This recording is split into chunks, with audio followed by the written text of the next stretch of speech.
Fala galera, meu nome é Vitor Martins, sou atual vice-presidente aqui da Cefet Júnior Consultoria, que é a empresa júnior de engenharia e gestão do Cefet RJ, e hoje a gente vai começar uma série de vídeos sobre planejamento estratégico que vão ficar aqui no canal. Então eu vou introduzir alguns conceitos básicos sobre estratégia e vou falar também sobre duas ferramentas que vão ser essenciais para que a gente consiga construir um planejamento estratégico efetivo para a sua empresa, seja ela uma empresa já existente ou uma que você está começando agora, beleza?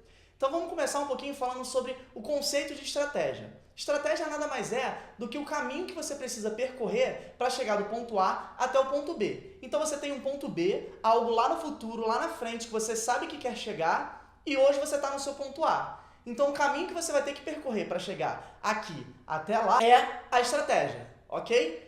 A estratégia ela vai servir para a empresa ela ter um norte, correto? O planejamento estratégico completo, a empresa vai ter um norte, ela vai saber onde ela quer chegar e todo o planejamento estratégico ele tem que ser executado, ele tem que ser acompanhado para que na rotina a gente consiga atingir aquele ponto lá no futuro. E nesse caminho, nessa estratégia, o ideal é que a empresa consiga construir um diferencial competitivo em relação às outras empresas que já estão no mercado, para que ela consiga de fato se sobressair, para que ela consiga de fato conquistar um mercado ou uma parte ainda não conquistada.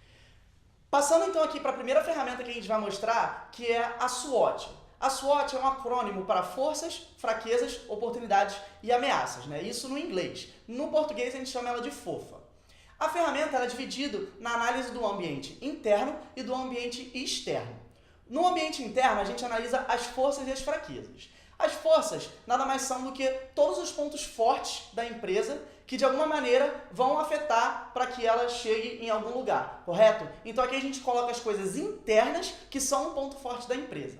As fraquezas, elas são todos os pontos fracos que acontecem internamente que vão impedir que a empresa alcance melhores resultados, ok? Passando para o ambiente externo, a gente tem as oportunidades e as ameaças. As oportunidades, elas são tudo que acontece no externo que vai afetar positivamente a empresa. Então, dando um exemplo, agora mesmo estão acontecendo as Olimpíadas aqui no Rio de Janeiro, então a gente teve muitas empresas que conseguiram oportunidades, conseguiram coisas novas com os Jogos Olímpicos. As ameaças são o contrário, é tudo que está no externo acontecendo que vai afetar negativamente a organização. Então, como exemplo, a gente tem atualmente também rolando a crise política, que tem muita empresa sofrendo com essa crise, ok? A segunda ferramenta que eu vou apresentar para vocês é chamada 5 Forças de Porter. Ela foi publicada por Michael Porter lá na década de 70 e ele tentou, nessa ferramenta, entender quais eram as forças que estavam no mercado, o que acontecia lá fora, no mercado onde a empresa estava inserida, que de alguma maneira afetam a organização. Ok? Então ele chegou nessas 5 forças e eu vou começar a falar um pouquinho sobre elas para vocês. Começando pela rivalidade entre concorrentes. O que é analisado nessa força? É analisado como que os concorrentes de fato competem no mercado. Então, por exemplo, se eles competem por preço, isso acaba se tornando um mercado pior de entrar. Por quê? Porque a tendência das empresas é reduzir a margem de lucro para abaixar o preço. E isso acaba influenciando, óbvio, na lucratividade geral da empresa. Agora, se você está entrando num mercado onde as empresas elas competem por valor agregado ao seu produto ou serviço, essa rivalidade ela se torna um pouco menor, porque você vai ter diferentes gostos, diferentes coisas que o público-alvo vai querer dali, então ele vai poder escolher o produto relacionado ao valor, não apenas o preço, ok? Um outro quesito que precisa ser analisado e também está dentro dessa força é o crescimento do setor. Esse crescimento, ele é rápido, ele é lento e de que maneira que isso afeta na rivalidade entre os concorrentes que estão ali competindo naquele mercado. Falando agora da segunda força, que é o poder de barganha dos fornecedores. Essa força ela analisa como que os fornecedores eles conseguem negociar com a empresa e como que a empresa consegue negociar com o fornecedor, né? Negociar questões de preço, formas de pagamento e prazos para entrega. Então, se a sua empresa, por exemplo, ela depende de uma matéria-prima ou algum produto que vem de um fornecedor e ele é o único fornecedor para aquilo ali, essa força ela tende a ser muito alta, porque aquele fornecedor ele sabe disso e ele vai conseguir jogar com você, ele vai conseguir negociar com você de maneira que ele consiga os resultados muito melhores do que você, porque você depende exclusivamente daquele fornecedor. Ok? Então nessa força a gente analisa como que é essa relação, como que a sua empresa depende daquele fornecedor.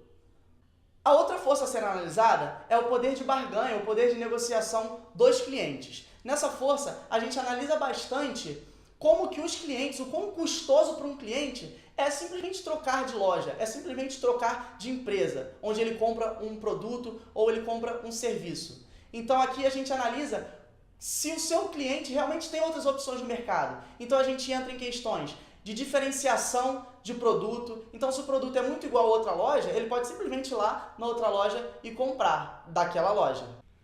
Um outro fator que está dentro dessa força e também precisa ser analisado são as compras em grande quantidade. Então, se o seu cliente ele compra em grande escala com você, ele vai ter uma facilidade maior de negociar preço, prazo e forma de pagamento. E dessa maneira, você vai poder sair em desvantagem nessa negociação, já que ele tem um poder de barganha muito grande com relação a você. Outra força a ser analisada é a ameaça de novos entrantes. E nela, a gente vai analisar quais são as barreiras de saída e de entrada em algum mercado. Quando a gente fala de barreiras de entrada, a gente pensa bastante em investimento inicial. O quanto de investimento inicial eu preciso para começar uma empresa, uma organização naquele mercado ali. Então vamos pegar como exemplo as empresas de linhas aéreas. Não é todo dia que você vê uma empresa de linha aérea surgindo. Por quê? Um dos porquês, né? É porque o investimento inicial para você começar uma empresa desse mercado, ele é muito grande.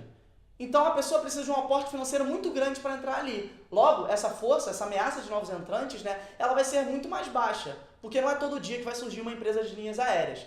Agora, se a gente está pensando em uma empresa de tecnologia, por exemplo, sei lá, de desenvolvimento de software, a qualquer dia, a qualquer hora, pode surgir uma empresa daquela ali. Por quê? O investimento inicial para começar uma empresa dessa, ele é muito inferior. Então qualquer um pode simplesmente abrir uma empresa de desenvolvimento de software. Outras coisas que a gente também costuma analisar nessa força estão relacionadas à legislação, a subsídios que provavelmente o governo pode precisar dar para uma empresa ou para outra, que vão também afetar a facilidade de entrar em um novo mercado. A última força que eu gostaria de falar aqui para vocês, que o Porter descreveu lá, é a ameaça de produtos substitutos. Mas o que de fato é um produto substituto? Ele pode ser considerado como algo que vai suprir a mesma necessidade ou resolver o mesmo problema que o seu produto ou serviço resolve, mas de uma maneira diferente.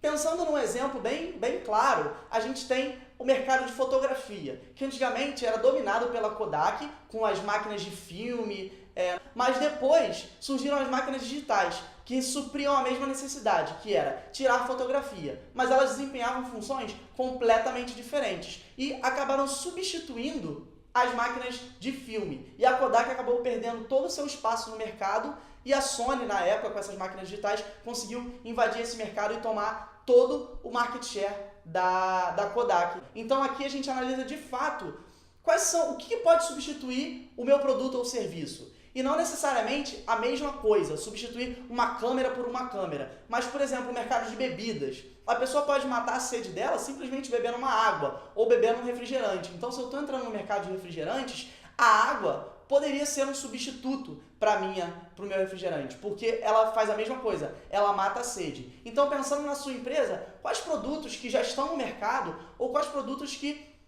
podem ser criados que vão substituir de alguma maneira aquilo que a sua empresa vende, aquilo que a sua empresa entrega para a sociedade.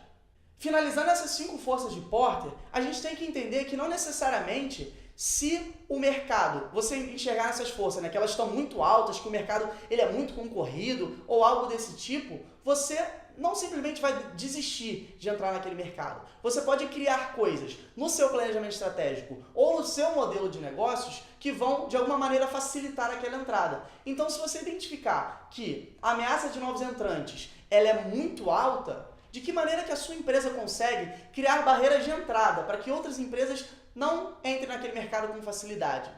Se a rivalidade entre os concorrentes é muito alta, se eles competem muito por preço, de que maneira que você pode fazer com que a sua empresa não compita por preço, mas consiga competir com as outras com um valor agregado de um produto ou de um serviço? Então são questionamentos que vão sair dessa análise, dessa ferramenta das 5 forças de Porter e podem sim entrar como insumos para o planejamento estratégico. A gente precisa analisar tanto as 5 forças de Porter quanto a SWOT para ver quais são os insumos que a gente tem para a construção desse planejamento estratégico e qual é, de fato, o diferencial competitivo que a minha empresa vai ter para que ela consiga entrar no mercado e consiga dominar um mercado já existente ou um mercado que talvez ainda não exista, ok?